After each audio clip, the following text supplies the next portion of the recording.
Welcome NFL fans, you're locked in for a trip through gridiron history, one classic at a time. The concept here is one random game, every day. Today the time machine is dropping us off at the TWA Dome for a game between the 4-5 Carolina Panthers in their expansion year and the hosting 5-4 St. Louis Rams. There were 65,598 in the stadium. The Rams were favored by 6.5. This is the second meeting between the two teams. It's November 12th, 1995. The brand new Panthers started out 0-5, including a 31-10 home loss to the Rams in Week 3. Then they turned it around, winning 4 in a row coming into St. Louis. The Rams were nearly opposite, winning 4 in a row to open the season, then losing 4 or 5 before hosting the Panthers. Dom Capers earned his chops as a defensive backs coach, first for several college teams in the 70s, then for the Philadelphia Stars in the USFL, and the New Orleans Saints for 6 seasons, starting in 1986. After serving 3 years as the defensive coordinator for the Pittsburgh Steelers, he was tasked as the first ever head coach in Carolina Panthers history. It was his first head coaching position. Rich Brooks was in his first season as an NFL head coach as well, after serving as the man for the Oregon Ducks, starting in 1977 and lasting for 18 seasons. Kerry Collins was the Panthers' first ever draft selection, 5th overall in 1995. He earned the starting job over opening day starter Frank Reich in the 4th game of the season, and was making the 7th start of his career. He had a 64.7 rating and a 52.8% completion rate. Chris Miller was in his second season as the quarterback for the Rams after 7 seasons with the Atlanta Falcons. He was making the 86th start of his career and had a 75.1 rating and 1.21 touchdowns per pick. Hall of Famers in the game included, for the Rams, running back Jerome Bettis, wide receiver Isaac Bruce, and right tackle Jackie Slater. For the Panthers, linebacker Sam Mills was the lone future representative.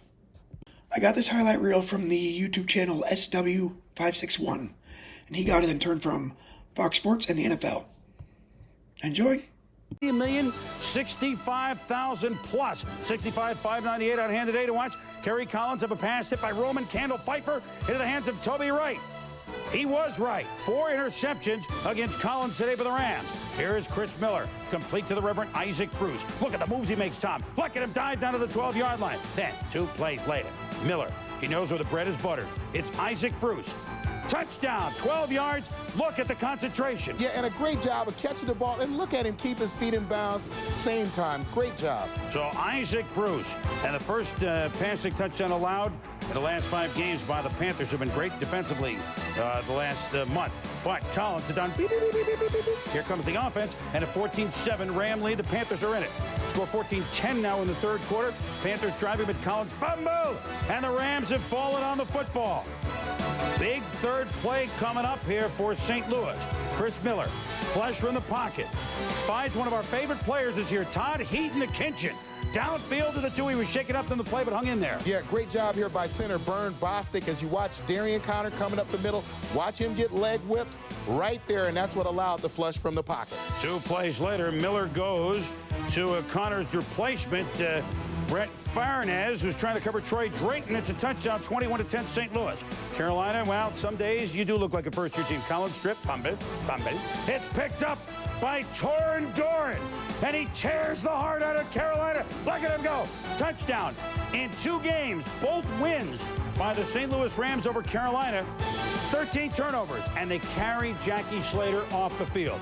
He came back. He started playing in the 40s. He's still playing in the 90s. Miller completed 19 of 32 passes for 216 yards, 2 touchdowns, and 1 interception for an 87.5 rating. Bruce caught 9 balls for 110 yards and a touchdown, and Bettis ran 26 times for 91 yards and a score.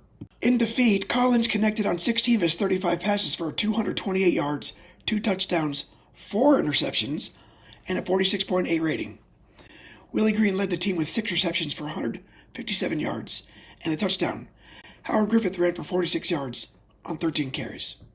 Carolina ended up with a 7-9 record, setting a new mark for expansion team success in their first season. The Rams also ended 7-9, as both teams tied the New Orleans Saints for last in the NFC West. Now let's go ahead and spin the wheel for the next game. Okay, here we are. What do we got? 17-7-98. All right, let's go to random here. 17-7-9-8. 2220, that's going to put us somewhere in the 1940s, maybe the early 1950s. We'll see here. All right, here we go. Chapter 2229, Week 10, 1951. Pittsburgh Steelers versus New York Giants. All right, let's go to the Polo Grounds.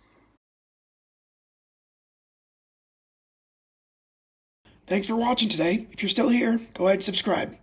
This video is number 79 out of infinity, and I can't stop till it's done. Till next time, keep the laces out, keep the history alive. I'll see you on the next kickoff. Bye.